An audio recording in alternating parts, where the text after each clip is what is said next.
Bismillahirrahmanirrahim. Assalamualaikum warahmatullahi wabarakatuh. Innal hamdalillah nahmaduhu wa nasta'inuhu wa nastaghfiruh wa natubu ilaihi wa na'udzu billahi min syururi anfusina wa sayyiati a'malina. May yahdihillahu fala mudilla lahu wa may yudlilhu fala hadiya lahu.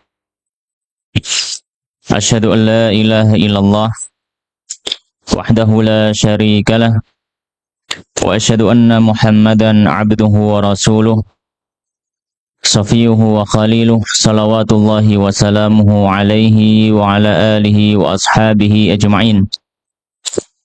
Ya ayyuhalladzina amanu taqullaha haqqa tuqatih wa la tamutunna illa wa antum muslimun. Amma ba'd. Allahumma subhanaka la ilma lana illa ma 'allamtana innaka antal alimul hakim wa tub 'alaina innaka antat tawwabur rahim. Allahumma faqihna fid din wa 'allimna ta'wil warzuqna al-ikhlas fil ilmi wal 'amal. Rabbi shrah li sadri wa yassir li amri wahlul 'uqdatan min lisani yafqahu qawli. Allahumma amin. Ma'asyiral muslimin jamaah rahimani wa rahimakumullah. Alhamdulillah, kembali kita bersyukur kepada Allah Subhanahu wa taala karena pada kesempatan malam hari ini Allah Subhanahu wa taala memberikan kita kenikmatan, nikmat bisa berkumpul bermajelis dalam rangka tafaquh fiddin, mendekatkan diri kepada Allah Subhanahu wa taala dengan melalui jalan thalabul ilmi, belajar ilmu yang mendekatkan kita dan semakin mendekatkan kita kepada Allah Subhanahu wa taala. Karena sejatinya ilmu yang bermanfaat adalah ilmu yang membuat kita semakin dekat dan semakin takut kepada Allah Subhanahu wa taala. Dan Allah Subhanahu wa taala menyampaikan di dalam Al-Qur'an, innama yakhsyallaha min ibadihil ulama'u. Sesungguhnya yang memiliki rasa takut kepada Allah dari hamba-hambanya adalah dari kalangan orang-orang yang memiliki ilmu. Maka ilmu yang bermanfaat adalah ilmu yang semakin mendekatkan kita kepada Allah Subhanahu wa taala. Sebagaimana juga disebutkan oleh sahabat Ibnu Mas'ud radhiyallahu ta'ala anhu, laisal ilmu bikathrati riwayah wa innamal ilmu khasyatullah. Ilmu itu bukan hanya sekedar memperbanyak riwayat hadis. Ilmu itu bukan hanya sekedar angka, nilai, jumlah yang sifatnya akademis. Tapi ilmu yang sejati adalah khasyatullah, ketika sudah menghadirkan ketakutan kita kepada Allah Subhanahu wa taala dan kedekatan kita kepada Allah Subhanahu wa taala. Maka di antara ilmu yang bisa membuat kita semakin dekat kepada Allah Subhanahu wa taala adalah ilmu yang berhubungan dengan tazkiyatun nafs. Ilmu yang berhubungan dengan bagaimana cara kita membersihkan jiwa kita sendiri. Dan para ulama menyampaikan bahwasanya tazkiyatun nafs itu tersusun dari dua unsur. Yang pertama adalah at-takhliyatu 'anir radha'il. Yang pertama kita berusaha membersihkan jiwa kita dari hal-hal yang sifatnya hina, rendah dalam sudut pandang syariat. Kemudian unsur yang kedua yang menyusun tazkiyatun nafs adalah at-tahliyah bil fadail. Menghiasi jiwa kita dengan hal-hal yang memiliki keutamaan menurut syariat. Maka tazkiyatun nafs intinya cuma itu. Semua pembahasan yang ditulis oleh para ulama tentang tazkiyatun nafs intinya dua itu, yaitu at-takhliyatu 'anir radha'il wa tahliyatu bil fadail. Ketika seorang sudah memegang kunci ini, maka di situ dia mulai berusaha satu persatu, dia perlu untuk mempelajarinya. Tapi inti dari semuanya adalah dua hal itu. Dan insya Allah malam hari ini kita akan membahas salah satu bagian dari ilmu tazkiyatun nafs, yaitu tentang masalah penyakit hati. Tapi kita tidak akan menyebutkan jenis-jenis penyakit hati, karena itu butuh pembahasan yang sangat panjang. Penyakit hati sangat banyak sekali. Ada al-bukhl, ada takabur, ada hubbud dunya, ya, ada al-ujub, merasa takjub dengan diri sendiri. Banyak sekali, hasad, iri, dengki. Kalau kita bahas itu nggak akan ada habisnya. Atau mungkin butuh waktu yang lama.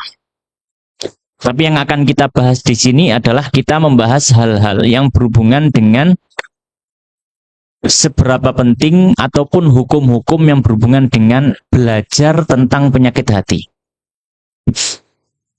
Maka di sini yang jadi landasan kita adalah sebuah nadhaman yang ditulis oleh Syekh Muhammad Maulud Ibn Ahmad Fal Al-Yaqubi Al-Maliki Al-Fasi rahimahullah ta'ala, yang wafat tahun 1323 Hijriah, yang wafat sekitar 300 atau 200 tahun yang lalu. Beliau ulama asal dari daerah Maghrib, Maroko, bermadhab fikih Maliki. Beliau punya nadhaman yang membahas tentang ilmu tazkiyatun nafs. Nadhaman itu bait-bait syair yang isinya ilmu. Jadi bukan isinya puitis, bukan, tapi isinya ilmu. Ya. Nadhamnya tipis, ya, tapi hampir membahas semua pembahasan ilmu tazkiyatun nafs. Di dalam nadham ini ada satu bagian yang membahas tentang masalah tentang belajar penyakit hati. Ya, belajar tentang penyakit hati. Seberapa penting, apa hukumnya, bagaimana rinciannya, dan seterusnya. Ya. Maka ini yang akan kita bahas pada kesempatan malam hari ini, yaitu tentang masalah belajar tentang penyakit hati. Ya. Kita coba baca terlebih dahulu apa yang disampaikan oleh nazim atau penadham di sini, kemudian nanti kita akan jabarkan. Maka musannif rahimahullah ta'ala, beliau menyatakan, qala an-nadhim rahimahullahu ta'ala wa nafa'ana bi ilmi fid dunya wal akhirah wa dakhalahu fasiya jannatihi wa taghammadahu bi rahmatihi, Allahumma amin. Wa ba'da wasil bat'i fal itqanu li'ilalil afidati thunyanu irfanu amradil qulubi wa sabab kullin wa ma yuziluhu aynan wajab ladal ghazali wa laysa lazima dhalika man ruziqa qalban salima minha lada ghairil ghazali fal ghaza li yara amradaha gharaiza fil adamiyyi wa siwahu ghalibah fihi ra'aha la sajaya lazibah. Ya. Dalam beberapa 1, 2, 3, 4, 5 nadham ini akan kita bahas insyaallah dalam beberapa menit ke depan. Bahasan yang pertama adalah tentang pentingnya hati kita. Tentang pentingnya hati kita. Hati ini salah satu unsur yang ada dalam tubuh kita, dan dia memiliki posisi dan kedudukan yang sangat penting. Di antara hal yang menunjukkan pentingnya hati adalah sabda Nabi SAW dalam hadis yang kita sudah hafal mungkin, atau kalaupun tidak hafal kita sudah sering dan sangat sering mendengar. Hadis yang masyhur, hadis yang diriwayatkan oleh sahabat Umar bin Khattab radhiyallahu ta'ala anhu tentang masalah niat. Maka di ujung hadis Nabi Shallallahu Alaihi Wasallam beliau menyampaikan, ala wa inna fil jasadi mudghah. Ketahuilah bahwasanya di dalam tubuh manusia itu ada segumpal daging. Fa'idha salahat salahal jasadu kulluh. Jika segumpal daging itu bagus, baik, maka jasad seluruhnya itu dihukumi menjadi jasad yang baik. Wa idza fasadat, tapi kalau segumpal daging tadi itu rusak, fasadal jasadu kulluh, maka rusak seluruh tubuh orang tersebut. Ala wahyal qalbu, dan kata Nabi SAW menyampaikan, ketahuilah bahwasanya segumpal daging itu adalah hati. Hadis diriwayatkan oleh Imam Bukhari, nomor hadis 52. Maka hadis ini juga diriwayatkan Imam Muslim. Maka hadis ini menunjukkan bagaimana hati memiliki peranan yang sangat penting, di mana kebaikan dan keburukan tubuh manusia itu tergantung dengan kebaikan dan keburukan hatinya. Dan yang menjadi catatan penting di sini, keburukan atau kebaikan ini bukan yang sifatnya fisik. Maka bisa jadi orang yang sangat buruk hatinya, fisiknya perkasa. Ya, ada orang yang sangat baik hatinya, fisiknya lemah secara fisik, sakit-sakitan dan seterusnya. Tapi yang dimaksud di sini kebaikan. Maka Nabi SAW dalam hadis tidak menyebutkan jika hatinya baik, fisiknya kuat, tidak. Jika hatinya lemah, ya, atau jika hatinya rusak, fisiknya lemah, tidak. Ya, Nabi tidak menyebutkan idza salahat qawal jasad kulluh, idza fasadat dha'ufa al jasad kulluh. Nabi tidak mengatakan kalau hati itu baik maka fisiknya kuat, kalau hati itu buruk maka fisiknya lemah. Nabi tidak mengatakan. Tapi kalau hati baik, fisiknya baik. Hati buruk, fisiknya buruk. Maka keburukan sifatnya luas. Kedalaman fisik terkadang bukan keburukan. Maka di sini yang perlu kita pahami bahwasanya dimaksud hadis ini tentang masalah kebaikan dan keburukan adalah dari sisi syariat. Di mana ketika hati ini buruk, maka yang dihasilkan oleh anggota tubuh kita tidak lain hanyalah keburukan. Lisan berkata buruk, pandangan melihat hal buruk, telinga mendengar hal buruk, tangan bergerak untuk keburukan, kaki bergerak menuju keburukan. Itu kalau hatinya buruk. Tapi kalau hatinya baik, lisan tidak berbicara kecuali yang baik, penglihatan tidak melihat kecuali yang baik. Kita penggal sebagian dari hadis tersebut yang berhubungan dengan apa yang ingin kita bahas, yaitu sabda Nabi SAW, tu'radul fitanu 'alal qulub, 'aradul hasiri 'udan. Kata Nabi SAW, hati manusia itu akan dirajut dengan berbagai macam fitnah, cobaan dan ujian. Sebagaimana tikar. Nggih, kloso sing lawas niku kan terbuat dari napa jenenge? Pandan. Kok pandan? Nggih, pandan nggih. Pandan. Kadang nggih enten sing janur mungkin ya, macam-macam. Kalau di tanah Arab zaman dulu itu dari daun kurma, godhonge kurma. Ya. Maka kata Nabi, sebagaimana tikar itu dirajut dari helaian-helaian daun kurma. Udan. Maka hati juga seperti itu. Dia dirajut dengan berbagai macam fitnah, dengan berbagai macam cobaan. Maka hati manusia ketika hidup di alam dunia itu pasti akan mengalami ujian. Pasti akan mengalami cobaan. Pasti akan mengalami hal-hal yang harus dia lewati. Tidak mungkin untuk bisa menghindar. Ya, hati manusia. Hati manusia. Ya. Kemudian kata Nabi SAW, fa'ayyu qalbin ushribaha nukitat fihi nuktatun sauda. Maka hati siapapun yang ketika dia dihadapkan dengan fitnah-fitnah yang seperti rajutan tikar dari daun kurma tadi, ketika dia serap fitnah-fitnah itu dia terima, dia masukkan hati, dampak buruknya kata Nabi Sallam nukitat fihi au nukitat fihi nuktatun sauda, maka akan diberikan titik hitam ya ke dalam hatinya. Wa ayyu qalbin ya ankaraha nukitat fihi nuktatun bayda, dan hati yang berhasil dia mengingkari fitnah-fitnah tadi, menghindar, menyelamatkan dan berusaha untuk membersihkan dari pengaruh-pengaruh buruk dari fitnah yang menerpa hatinya, maka akan diberikan titik putih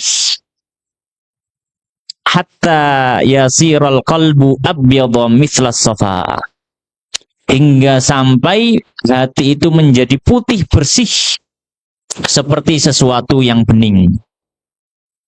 Maka dari hadis ini kita tahu bagaimana hati ini punya potensi untuk menyerap hal-hal buruk yang ada di luar kita. Hati kita punya potensi untuk menyerap hal-hal buruk yang ada di luar kita. Maka kata Nabi, siapa yang dia membiarkan hatinya menyerap hal buruk, dimasukkan dalam hati, ya, menancap dalam hatinya, semakin hitam, semakin hitam, semakin hitam. Tapi ketika ada hal buruk itu, kemudian dia berusaha untuk menolaknya, mengingkarinya, kalau mau masuk dalam hatinya berusaha untuk dihilangkan, maka akan dibersihkan hati tersebut. Ya. Dan ini selaras dengan tafsiran firman Allah Subhanahu wa taala dalam surat Al-Mutaffifin, di mana Allah Subhanahu wa taala menyampaikan bal rana ala qulubihim ma kanu yaksibun. Maka menutupi hati mereka apa yang sudah mereka perbuat dari hal-hal yang buruk. Maksudnya apa? Keburukan, dampak buruknya menutupi hatinya dari kebaikan. Baik. Pembahasan yang kedua, setelah kita tahu pentingnya hati, maka kita perlu bertanya, apa itu penyakit hati yang disebutkan oleh para ulama? Atau yang pernah dengar penyakit hati dan seterusnya. Apakah penyakit hati ini maksudnya adalah penyakit liver misalkan, atau penyakit jantung, atau penyakit apa? Yang dimaksud para ulama ketika membahas penyakit hati, apa yang dimaksud penyakit hati? Maka kita nukilkan apa yang disampaikan oleh Syekhul Islam Ibnu Taimiyah rahimahullah ta'ala dalam risalahnya, salah satu risalahnya, beliau punya kitab tipis, judulnya adalah Amradul Qulub wa Shifa'uha, penyakit-penyakit hati dan obat-obatnya. Beliau di awal-awal kitab, beliau menjelaskan tentang apa itu yang disebut dengan penyakit hati menurut istilah para ulama tazkiyah.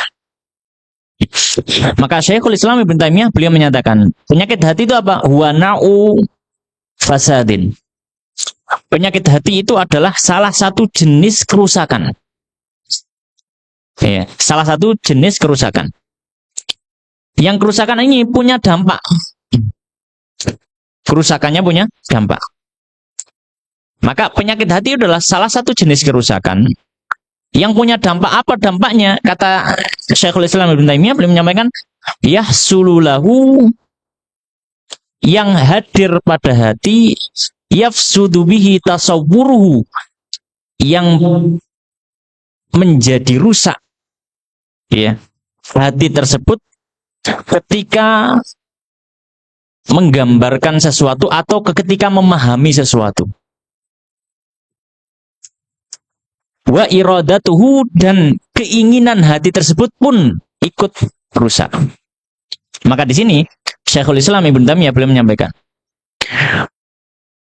penyakit hati itu adalah kerusakan, sebuah jenis kerusakan yang memberikan dampak dua. Memberikan dampak dua. Apa itu? Membuat hati tidak bisa memahami secara benar, dan membuat hati memiliki keinginan-keinginan yang salah. Memiliki keinginan-keinginan yang salah. Ya. Maka di sini kita jelaskan satu persatu dari dampak yang ditimbulkan oleh penyakit hati ini, sesuai dengan definisi yang disampaikan oleh Ibnu Taimiyah rahimahullah ta'ala. Dampak yang pertama, penyakit hati yang bercokol atau berada menempel pada hati akan merusak kemampuan hati untuk mempersepsikan sesuatu yang dibahasakan dengan tasawur. Tasawur itu persepsi, pandangan. Hati sudah tidak bisa memandang dengan pandangan yang benar.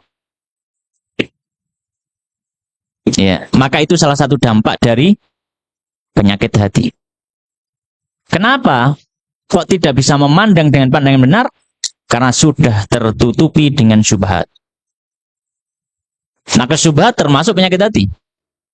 Syubhat termasuk penyakit hati. Ya. Sehingga apa? Sehingga ketika dia melihat dengan hatinya, dia memandang satu hal yang benar itu adalah sebuah kesalahan. Dan satu hal yang salah itu adalah kebenaran. Ya. Atau melihat kebenaran dengan tafsiran yang salah. Melihat kebenaran dengan tafsiran yang salah. Ya. Jadi ini ditimbulkan karena apa? Karena penyakit hati. Berarti kalau orang itu sudah kehilangan kemampuan untuk menimbang satu kebenaran, apakah itu benar atau salah, padahal dia punya ilmu tentang masalah itu, maka dia terkena penyakit hati. Dia terkena penyakit hati. Kemudian dampak yang kedua yang ditimbulkan oleh penyakit hati, sesuai dengan definisi yang disampaikan oleh Syekhul Islam Ibnu Taimiyah, yaitu apa? Yaitu kehendak hati yang jadi rusak. Iradatul qalb. Maka ketika penyakit hati bertumbuh di dalam hati kita, salah satu dampaknya adalah hati kita akan punya kehendak-kehendak yang selalu diarahkan menuju hal yang buruk. Kenapa kok bisa hati kita berkehendak menuju hal yang buruk? Karena hati kita tertutupi dan terbatasi oleh koridor syahwatnya. Oleh koridor syahwatnya. Sehingga dia hanya punya kecondongan kepada hal buruk. Hasad, dengki, sombong, ajub dengan dirinya sendiri, mencintai dunia secara berlebihan, ketidakridhoan terhadap takdir Allah, macam-macam, hal buruk macam-macam. Mengapa punya kecondongan-kecondongan hal buruk semacam ini? Karena hatinya sudah rusak keinginannya, karena dirusak oleh penyakit hati yang bercokol di dalam hatinya. Ya, maka kembali bahwasanya penyakit hati, kata Syekhul Islam Ibnu Taimiyah, adalah satu jenis kerusakan yang memberikan dua dampak. Yang pertama, merusak kemampuan hati untuk memandang satu hal, menimbang, menilai satu hal. Dan yang kedua, merusak hati, di mana keinginan hati akan diarahkan kepada hal-hal yang tidak baik. Baik. Dan kalau kita lihat dalam Al-Quran, bahasa maradul qalb itu sesuai dengan apa yang disampaikan oleh Syekhul Islam Ibnu Taimiyah. Terkadang hal yang sifatnya syubhat itu disebut dengan penyakit hati. Terkadang hal yang sifatnya syahwat itu juga disebut dengan penyakit hati. Contohnya misalkan, hal yang sifatnya syubhat, ya, ketidakmampuan untuk menilai, menimbang satu kebenaran, itu dibahasakan Allah Subhanahu wa Ta'ala dengan penyakit hati. Penyakit yang ada dalam hati.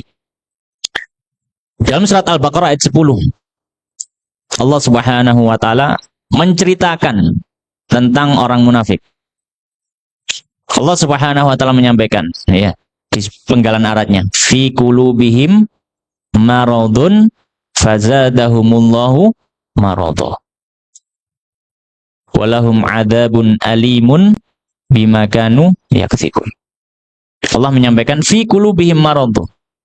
Di dalam hatinya orang munafik itu ada penyakit. Fazadahumullahu maradha, maka Allah tambahi penyakitnya. Apa yang dimaksud dengan penyakit dalam hati? Apakah mereka orang-orang yang sakit jantung atau sakit liver, orang-orang munafik zaman Nabi? Tidak. Al-Imam Ibnu Katsir rahimahullah ta'ala, beliau menyatakan bahwasanya dimaksud dengan fi qulubihim maradun itu adalah syak, keraguan. Keraguan terhadap apa? Keraguan terhadap kebenaran. Sehingga mereka sudah tidak bisa lagi memandang yang benar itu benar. Karena seolah-olah yang benar, yang putih itu menjadi abu-abu. Dan Ibnu Katsir menyatakan dalam tafsirnya, ini tafsiran para pembesar dari ulama tafsir dari kalangan tabi'in, diantaranya Imam Mujahid, kemudian Al-Hasanul Basri, Abul Aliyah, dan juga para ulama tabi'in yang lainnya. Ketika menafsirkan fi qulubihim maradun, fi qulubihim syak, di dalam hatinya ada keraguan. Yang kedua, di dalam Al-Quran juga terkadang disebut maradul qalb, yaitu hal yang berhubungan dengan syahwat. Di antaranya apa yang Allah Subhanahu wa taala sampaikan di dalam surat Al-Ahzab ayat 32. Allah Subhanahu wa taala menyampaikan, "Ya nisa'an nabi, lastunna kahadin minan nisa." Wahai kalian para istri Nabi, kalian tidak seperti wanita-wanita pada umumnya. Ya. Ini taqaina atau ini taqaitunna. Jika kalian memang bertakwa, kata Allah Subhanahu wa taala, fala tahdha'na bil qauli. Maka jangan berlemah lembut. Jangan bermanja-manja dalam berbicara terhadap orang yang bukan mahramnya. Biasa saja. Nada bicara yang biasa. Jangan dibuat-buat. Kepada mahramnya, kepada suaminya, kepada pasangannya nggak ada masalah. Tapi kalau kepada orang yang bukan mahramnya, maka jangan dibuat-buat. Nada bicara biasa. Tidak perlu dibuat-buat. Fala takhdha'na bil qauli. Kenapa? Kata Allah Subhanahu wa taala, karena bisa berdampak fayatma'alladzi fi qalbihi maradun. Sehingga akan timbul keinginan, ketamakan pada diri orang yang di hatinya ada penyakit. Pada diri orang yang di dalam dirinya ada penyakit. Maksudnya apa? Ketamakan terhadap perempuan tersebut yang ketika berbicara dia bermanja-manja dan semacamnya, seperti menggoda. Apa yang membuat bahwasanya penyakit di sini fi qalbihi maradun itu maknanya adalah seperti itu? Al-Imam Al-Baghawi dalam kitab tafsirnya Ma'alimut Tanzil fi tafsir ayat Al-Qur'an, fi tafsir Al-Quran, Imam Baghawi ketika menafsirkan ayat ini beliau menyampaikan ai fujurun wa syahwah. Hatinya orang yang hatinya dipenuhi dengan fujur, kekejian, wa syahwah dan syahwat. Syahwah dan syahwat. Sebenarnya ada tafsiran lain, cuma Imam Baghawi menguatkan tafsiran yang ini. Kalau dalam Ibnu Katsir, tafsiran ini menjadi opsi kedua. Tapi dalam tafsir Baghawi, tafsiran ini menjadi opsi pertama karena dia lebih dekat. Baik. Maka tadi bahwasanya dampak daripada penyakit hati itu bisa menghadirkan syubhat, menghadirkan syahwat, yang mana kalau syubhat orang tidak bisa memandang kebaikan dan keburukan, tidak bisa membedakan, tidak bisa memilih, tidak bisa menentukan. Kalau syahwat, dia akan senantiasa mendapat dorongan-dorongan untuk melakukan hal yang buruk. Baik.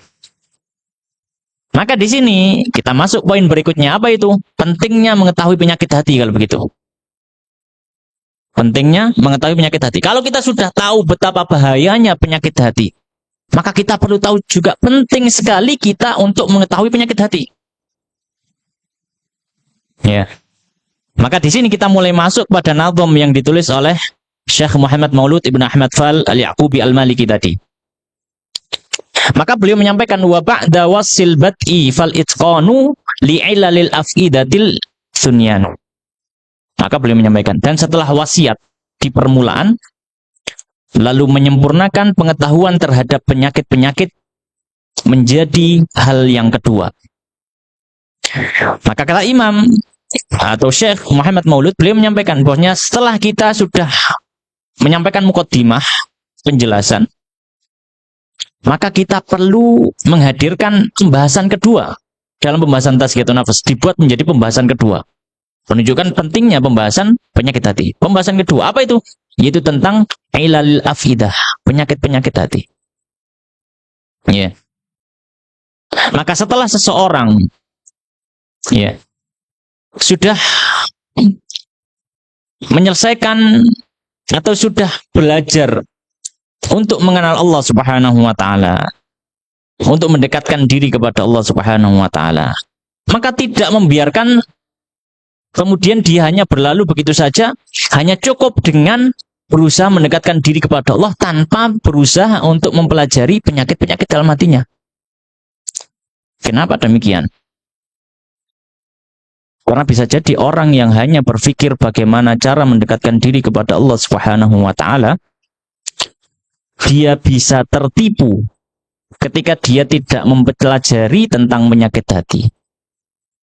Ketika dia tidak mempelajari tentang penyakit hati. Karena penyakit hati itu merasuki siapa saja. Tidak hanya orang yang jauh dari Allah, tapi bahkan orang yang dekat dengan Allah. Bahkan ada sebagian penyakit hati yang tidak menjangkiti kecuali orang yang ahli ibadah. Tidak ada penyakit hati yang menjangkiti, ya, atau ada sebagian penyakit hati yang hanya menjangkiti orang yang ahli ibadah. Ya. Hanya menjangkiti orang yang ahli ibadah. Ya. Di antaranya disebutkan oleh para ulama adalah al-kibr. Ya, kesombongan. Sebagian ulama menyebutkan kesombongan adalah penyakit yang hanya menjangkiti orang yang ahli ibadah. Mengapa demikian? Karena orang yang ahli maksiat, apa yang mau disombongkan? Dia maksiat, mau sombong apa? Ada yang bisa disombongkan. Maksiat ya buruk gitu. Orang sudah menilai buruk. Buruk kok disombongno gitu. Nggak ada yang bisa disombong. Tapi ibadah bisa dia sombongkan di hadapan manusia. Bahkan melihat orang yang tidak ibadah. Alhamdulillah, aku bisa sembahyang. Kayak awakmu gak tahu sembahyang. Bisa disombongkan.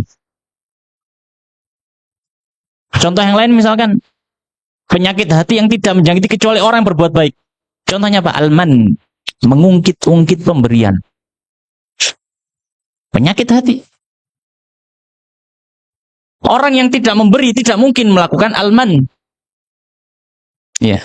Tidak mungkin dalam hatinya terbesit bahwanya saya memiliki jasa atas orang itu. Itu penyakit hati. Ya. Sehingga apa? Ketika muncul penyakit hati, saya punya jasa terhadap orang itu. Ketika ketemu, awakmu iki gak krono aku, gak iso lapo-lapo. Awakmu gak krono aku, usahamu iki yo gak laku. Ucapan itu muncul dari apa? Hati yang sudah kena penyakit. Kenapa kok bisa terjangkiti penyakit? Karena dia berbuat baik. Maka ini menunjukkan pentingnya kita mengetahui penyakit hati. Bukan hanya upaya kita untuk mendekatkan diri pada Allah. Itu hal yang bagus. Itu perlu kita istiqomah untuk belajar gimana ibadah-ibadah, fikih ya, sholat, zakat, dan seterusnya, puasa, macam-macam. Ya, amalan-amalan, ya, mempelajari tauhid, ya, dan seterusnya. Bagus. Tapi setelah itu jangan dilupakan belajar tentang penyakit hati. Ya. Makanya Syekh Muhammad Maulud bila menyampaikan wa ba'da wasilbati fal itqanu li'illalil af'idatil sunyan. Setelah kita mulai dengan memberikan wasiat di permulaan, ya, maka yang kedua adalah kita harus mutkin, kita harus faham tentang masalah penyakit-penyakit hati. Itu yang kedua, itu penting. Baik. Pembahasan berikutnya adalah tentang masalah hukum belajar tentang penyakit hati. Ya, hukum belajar penyakit hati. Ya. Nah, penyakit hati, apa hukum kita mempelajarinya? Misalkan, apa hukumnya kita mempelajari masalah sombong? Apa hukumnya kita mempelajari masalah hasad? Apa hukumnya kita mempelajari masalah riya? Ya. Maka di sini diisyaratkan oleh Syekh Muhammad Maulud, nanti kita akan jelaskan lebih lanjut. Beliau menyampaikan dalam 3 baitnya, beliau menyampaikan irfanu amradil qulubi wa sabab kullin wa ma yuziluhu ainan wajab. Ladal Ghazali wa laysa lazima dzalika man ruzika qalban salima minha. Ya. Lada ghairil Ghazali. Beliau menyampaikan mengetahui penyakit-penyakit hati dan sebabnya dari setiap penyakit itu serta yang bisa menghilangkannya adalah wajib ain menurut Imam Ghazali. Dan tidak wajib hal tersebut bagi orang yang hatinya selamat dari penyakit-penyakit itu menurut ulama selain Imam Ghazali. Maka dari sini kita paham bahwasanya tentang masalah hukum mempelajari penyakit-penyakit hati, maka ulama berbeda pendapat. Ulama tazkiyatun nafs. Ya. Ulama tazkiyatun nafs berbeda pendapat. Dan kita tahu di antara ulama-ulama besar dalam masalah tazkiyatun nafs, Imam Ghazali, Syekhul Islam Ibnu Taimiyah, Ibnu Qayyim, ya, ini di antara ulama-ulama yang terkenal dalam tazkiyatun nafs.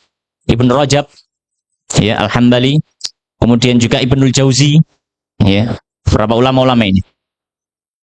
Maka para ulama khilaf. Ya, khilaf. Ya, bahkan dalam tazkiyatun nafas pun ada khilaf. Yang dibahasakan oleh para ulama dengan istilah fikih suluk. Jadi dalam suluk itu juga ada fikihnya, ada khilafnya. Ada 2 pendapat para ulama. Pendapat yang pertama itu pendapatnya Imam Al-Ghazali tentang hukum mempelajari penyakit hati. Kata Imam Ghazali, hukum mempelajari semua penyakit hati adalah fardu ain bagi siapapun selama dia muslim. Fardu ain. Imam Ghazali dalam masalah tazkiyatun nafs memang agak dan lumayan kereng. Imam Ghazali. Imam Ghazali mengatakan fardu wajib ain, seperti kamu belajar sholat, seperti kamu wajib zakat dan harus belajar zakat, seperti kamu harus puasa Ramadan dan kamu belajar puasa Ramadan, demikian juga kamu harus mempelajari semua penyakit-penyakit hati. Iya. Maka ini pendapat yang pertama, pendapatnya Imam Al-Ghazali rahimahullah ta'ala. Cuman beliau jelaskan cukup panjang lebar sebagaimana disebutkan dalam kitabnya Ihya Ulumuddin. Ya. Beliau menyampaikan, ya, saya nukilkan sedikit, ya. Kata beliau, fa idza kana al-ghalib anna al-insan la yanfaqu an dawa'i syarr wa riya' wal hasad fa yalzamuhu an yata'allam min ilmi rubu'il muhlikat.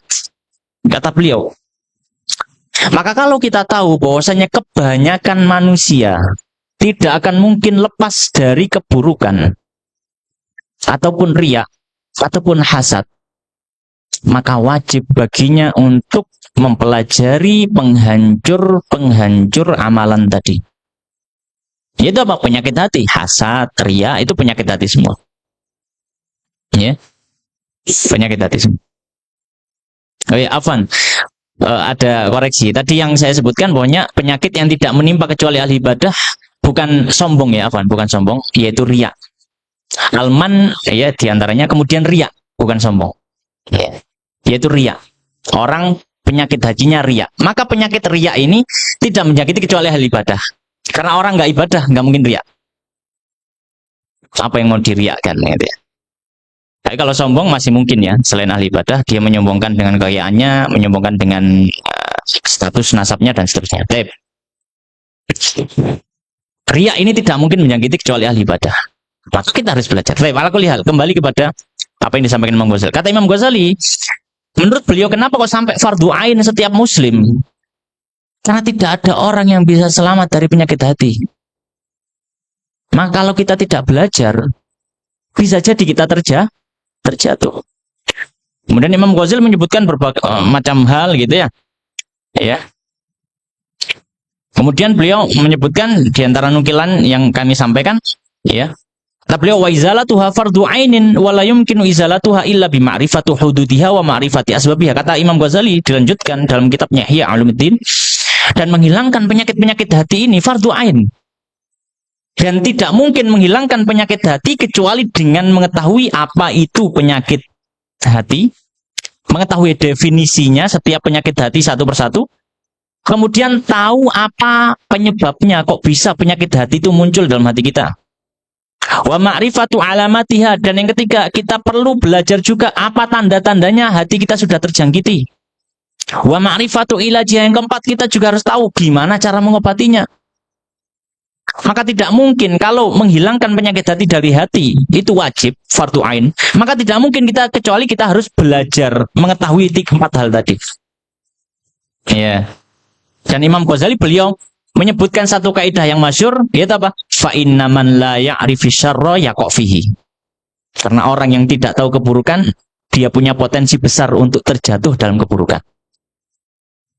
Ya. Ini pendapat pertama, pendapatnya Imam Al-Ghazali. Ya, dan sudah disebutkan oleh Munadhim di sini ya, secara singkat. Pendapat yang kedua, pendapat selain Imam Ghazali. Pendapat selain Imam Al-Ghazali, sebagian ulama dan bahkan Syekh Muhammad Al-Hasan Asy-Syinkiti, beliau menyebutkan ini pendapat mayoritas ulama tazkiyah. Yaitu apa? Hukum mempelajari penyakit hati tergantung kondisi orang tersebut. Setiap orang tidak sama. Setiap orang tidak sama. Maka tergantung kondisi orang. Maka orang yang berhubungan dengan penyakit hati terbagi menjadi dua macam manusia. Yang pertama, ada orang yang dia diselamatkan dari sebuah atau beberapa penyakit hati. Dia diselamatkan dari penyakit hati. Ya. Maka orang yang diselamatkan dari penyakit hati tersebut, dia tidak terjangkiti penyakit hati itu. Maka baginda mempelajari penyakit hati yang dia selamat darinya, itu tidak wajib. Tidak fardu ain baginya. Kenapa? Dia nggak kena. Misalkan ada orang memang sudah sudah bawaannya, sudah tabiatnya, karena mungkin ya keturunan atau apa, orangnya sabar. Sudah bawaan, dia nggak bisa marah, itu sulit. Marah itu sulit. Maka orang yang sudah sabar tidak perlu belajar apa itu marah, karena dia sudah biasa apa? Sabar. Bahkan dia nggak bisa marah gitu. Jadi nggak perlu belajar. Maka ini jenis manusia yang pertama, diselamatkan dari beberapa penyakit hati, maka dia tidak ada kewajiban ain, fardu ain terhadap penyakit itu untuk belajar. Kenapa? Karena secara asal dia sudah selamat. Kondisi manusia yang kedua adalah dia terjangkiti penyakit tersebut. Dia terjangkiti penyakit tersebut. Maka kalau dia terjangkiti penyakit tersebut, hukumnya fardu ain untuk mempelajari tentang penyakit itu dalam dirinya. Supaya apa? Supaya bisa menghilangkannya. Karena orang kalau tidak belajar, dia tidak akan tahu gimana caranya. Misalkan dia sadar bahwa saya terkena penyakit hasad, dengki. Maka di sini ya, dia beli buku-buku yang berhubungan dengan masalah hasad. Dia belajar, gimana cara membersihkannya, gimana cara mengobati dan seterusnya. Ya. Maka ini pendapat yang kedua dari kalangan para ulama tentang masalah hukum belajar penyakit hati. Baik.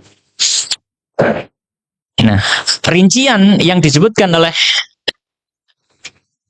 Syekh Muhammad Maulud ini dalam nadhamnya itu ternyata sebelumnya sudah dibahas secara rinci juga oleh Al-Imam Yahya bin Syaraf An-Nawawi rahimahullah ta'ala. Al-Imam An-Nawawi rahimahullah ta'ala punya kitab namanya Majmu', kitab Majmu' Syarah Muhadzab. Itu ensiklopedi fikih, dipondasi dengan mazhab Syafi'i, kemudian menyebutkan mazhab yang lain. Dalam kitab Al-Majmu' itu kitab fikih, tapi di jilid pertama ada muqaddimah. Muqaddimahnya sangat luas sekali. Di antara muqaddimahnya adalah tentang pembahasan ilmu. Dalam pembahasan ilmu, Imam Nawawi menyebutkan, ya, beliau memperinci, ya, apa rincian yang disampaikan oleh Imam Nawawi, ya, sama tadi, yaitu ada dua pendapat dari kalangan para ulama. Yang pertama adalah pendapatnya Imam Ghazali. Kalau kata Imam Ghazali, mutlak fardu ain, semua orang muslim wajib belajar semua penyakit hati. Imam Ghazali. Selain Imam Ghazali, ya, maka tadi ada perincian dua model manusia. Ada yang hatinya selamat dari penyakit itu, maka tidak wajib, tidak fardu ain baginya untuk belajar penyakit. Nah, ada orang yang dia diuji dengan penyakit hati tertentu. Nah, di sini ada bedanya. Karena Imam Nawawi lebih memperinci lagi. Kalau orang diuji dengan satu penyakit hati atau lebih, apakah dia juga harus belajar mempelajari penyakit hati itu dan hukumnya fardu ain ataukah tidak? Kata Imam Nawawi, tergantung kondisinya. Ada dua kondisi lagi. Ini fikih itu banyak cabang. Namanya fikih itu disebut istilah lainnya adalah furu'. Furu' itu cabang. Karena itu belajar fikih itu banyak cabangnya. Kata Imam Nawawi, kalau orang diterpa atau terkena satu penyakit hati, tidak otomatis langsung fardu ain belajar, tidak. Dia masih ada dua kondisi. Kondisi pertama, memungkinkan baginya untuk menghilangkan penyakit itu tanpa belajar. Memungkinkan baginya untuk menghilangkan penyakit itu tanpa belajar. Ya. Dia sudah tahu. Dia sudah tahu. Ya. Tinggal diamalkan saja. Maka kata Imam Nawawi, maka dia nggak perlu belajar, dia sudah tahu. Dia sudah tahu, tidak perlu belajar. Tinggal apa? Diamalkan. Kondisi kedua, kalau orang diterpa atau terkena penyakit hati, kemudian dia tidak tahu bagaimana cara menghilangkannya. Nah, orang semacam ini yang baginya fardu ain untuk belajar penyakitnya itu. Ya. Belajar penyakitnya itu. Baik. Kemudian masalah berikutnya. Ya, atau pembahasan berikutnya adalah tentang masalah karakter penyakit hati. Para ulama berselisih pendapat. Penyakit hati itu sebenarnya unsur luar yang masuk ke kita, atau hati kita sudah punya potensi untuk mengeluarkan penyakit itu. Penyakit hati itu apakah unsur luar masuk, mancep ke dalam hati kita, bercokol, berkembang biak, atau hati kita sendiri sebenarnya punya potensi untuk mengeluarkan penyakit hati itu. Ini pun khilaf di antara para ulama tazkiyatun nafs. Kembali lagi antara Imam Ghazali dengan ulama selain Imam Ghazali. Imam Ghazali beliau menyampaikan bahwasanya penyakit hati itu ada bibit bawaan di dalam hatinya. Setiap orang punya potensi di dalam hatinya untuk mengeluarkan penyakit hati. Jadi ya tidak perlu nunggu hal dari luar. Mungkin hal dari luar sebagai pemicu saja. Tapi secara asal hatinya sendiri punya potensi untuk mengeluarkan penyakit itu. Itu menurut Imam Ghazali. Sehingga apa? Sehingga Imam Ghazali pun akhirnya berpendapat kalau begitu, kalau hati setiap orang itu punya potensi mengeluarkan, maka dia harus mempelajari semua penyakit hati. Karena hatinya punya potensi untuk mengeluarkan penyakit-penyakit hati tersebut. Itu kata Imam Ghazali. Pendapat kedua menyatakan, bahwasanya penyakit hati itu faktor terkuatnya adalah dari luar. Faktor terkuatnya adalah dari luar. Jadi dia bukan hal yang lazim di dalam hati manusia. Kenapa? Alasannya karena setiap manusia lahir dalam fitrah. Lahir dalam fitrah. Kullu mauludin yuladu 'alal fitrah. Setiap manusia dilahirkan sesuai fitrah. Fa abawahu yuhawidanihi aw yunassiranihi aw yumajjisanihi. Maka ada faktor eksternal yang mempengaruhi manusia tersebut. Nah, ini pendapat kedua. Soal kulihal, maka ini juga sudah disinggung dalam nadham tadi. Gimana disampaikan min haladal ghairil Ghazali. Fal Ghazali yara amradaha gharaiza fil adami siwahu ghalibah fihi ra'aha la sajaya lazibah. Disebutkan bahwasanya sebagian ulama memandang bahwasanya penyakit, maka Imam Ghazali memandang bahwa penyakit hati itu adalah sudah bawaan dari hati. Dia punya potensi. Hati sudah punya potensi sebenarnya. Tidak nunggu unsur dari luar. Dan selain Ghazali mengatakan bahwa penyakit hati sesuatu yang berasal dari luar dimasukkan ke dalam ke dalam hati. Baik. Kemudian catatan yang terakhir pada pertemuan malam hari ini adalah nazam yang terakhir yang disebutkan oleh Syekh Muhammad Maulud. Beliau menyampaikan wa'lam bi annal mahwa hatta la athar lahunna yabqa laisa fi qawqil bashar. Kata Syekh Muhammad Maulud, beliau menyampaikan, dan ketahuilah bahwasanya menghapus sampai tidak ada bekas semua penyakit hati itu tidak termasuk kemampuan manusia. Ini catatan penting untuk kita. Catatan penting ini akan membuat kita tidak akan putus asa dalam berusaha membersihkan diri. Kata beliau, manusia punya batasan. Dan di antara batasannya adalah tidak mungkin manusia bisa membersihkan hatinya 100%.